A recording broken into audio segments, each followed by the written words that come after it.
hear a lot of things about pagan parallels between the Gospels, the crucifixion and things like Odin's hanging on Yggdrasil and things like this nature. What pre-Christian sources do you have for these pagan parallels like Odin? What are the oldest documents, copies, and what are the date of original composition? I have no idea. Because you got to ask the right questions. Making an assertion is one thing. And secondly, are you taking Christian terminology and reading that back into these sources to Christianize them?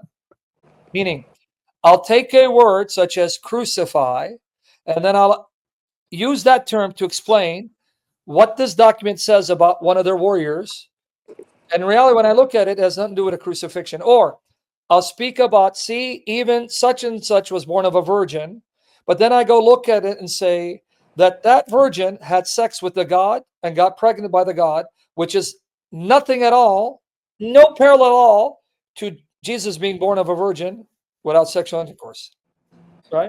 So when they tell me parallel, give me the reference. Is it pre-Christian? What's your proof? Secondly, what does the document actually say? Not you telling me what it says and using Christian terminology to express it.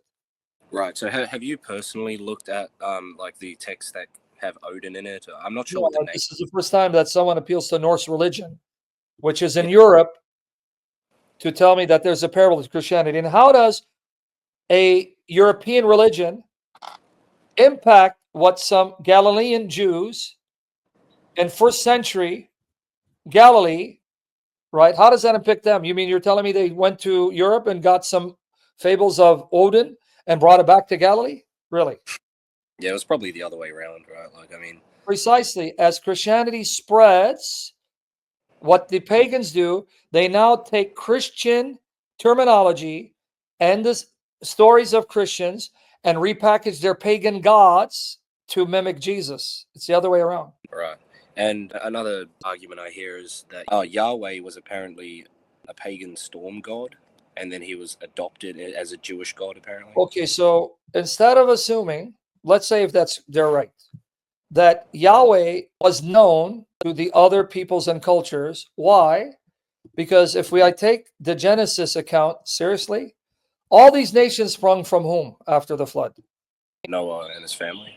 So you're telling me that Noah's descendants would not have been told about Yahweh, and as time went on and time elapsed, as they added more gods and goddesses, that Yahweh wouldn't be among the gods that they would have retained due to the fact that they would have known of Yahweh from Noah, their ancestor, who taught his sons, and they taught their sons, who taught their sons. But as time goes on and as people advance and spread, the knowledge of Yahweh is still there, but they include him among gods and goddesses. Yeah, true. That makes sense. Like he was still there, present in their tradition. Yes. Just didn't withhold. Because if I take the account seriously, all humanity sprung from Noah's line. Noah, his three sons, and their wives. So do they want me to assume that Noah and his children did nothing to inform their descendants about Yahweh? And as they spread and scattered, the knowledge of Yahweh was there, but then he became mixed in with gods and goddesses and then receded into the background? Yeah, fair enough. Because we find the parallel in Rabbinic Judaism here. They started out with the right God, but due to their mixing in their belief of God with Gnosticism, Manichaeism, Hinduism, the God of the Old Testament is now so garbled up, so confused, he doesn't resemble the God of the Old Testament anymore.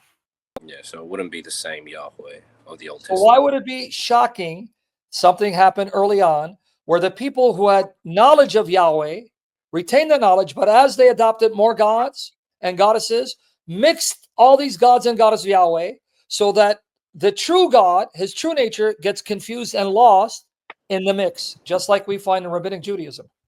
What does that mean? It just means that as these people spread and as they kept incorporating new gods and goddesses and had to assign different roles and qualities to these gods and goddesses, Yahweh now receded into the background and he no longer had the prominence, or they had forgotten what he was truly like. So I guess the argument that they used then is like, well, then how do we as Christians know that the authors of our Bible didn't just, rip Yahweh out of one of these pantheons and decide to deify him Because above all last else. time I checked, none of the pagan philosophers rose from the dead on the third day and ascended to heaven. And yet Christianity started because a Jewish man named Jesus was killed. The tomb was found empty, and his followers claimed to have seen him alive in his physical glorified body and seen him ascend physically, and were willing to die for that claim, and they spread Christianity. So how many of the other pagan philosophers and prophets rose from the dead? That is zero, my brother. So did Jesus confirm the Vedas? No, you didn't. Yeah, Did he confirm the Buddhist scriptures? absolutely not. What about Enuma Elish? No, Epics of Gilgamesh? nope. Oh, but he did confirm the Old Testament. Amen. It's all based on the resurrection, just like Paul said. Paul said that in 1 Corinthians 15. He said, if Christ has not been raised, your faith is useless. Give up on Christianity, eat, drink, and be merry, because Christianity is a lie. It's all the resurrection. In fact, it's because of Jesus' resurrection that I'm stuck with the Old Testament. Do you think, on honesty, if Jesus did not confirm the Old Testament, I would waste my time with the Old Testament? Yeah, definitely not. Why would I? Why would I need to now go and ask God to show me, how do I explain what people say are genocides? And I mean, because when I first read it, I was shocked. But I can't abandon it because Jesus won't let me abandon it. But if Jesus never confirmed the Old Testament, I'll say, you can keep it, Jews. It's yours. Good riddance. Yeah. This is why I say the only explanation that explains all the facts is the resurrection. But if you're an atheist, you can't opt for that explanation. So if they're making up about resurrection appearances, why then have women, when the testimony of women in that culture was null and void? It was nil. They were not taken with any seriousness. They're like the Muslims of the first century, both the Romans and the Jews. Yeah. They were, yeah. Oh, so your first eyewitnesses are women?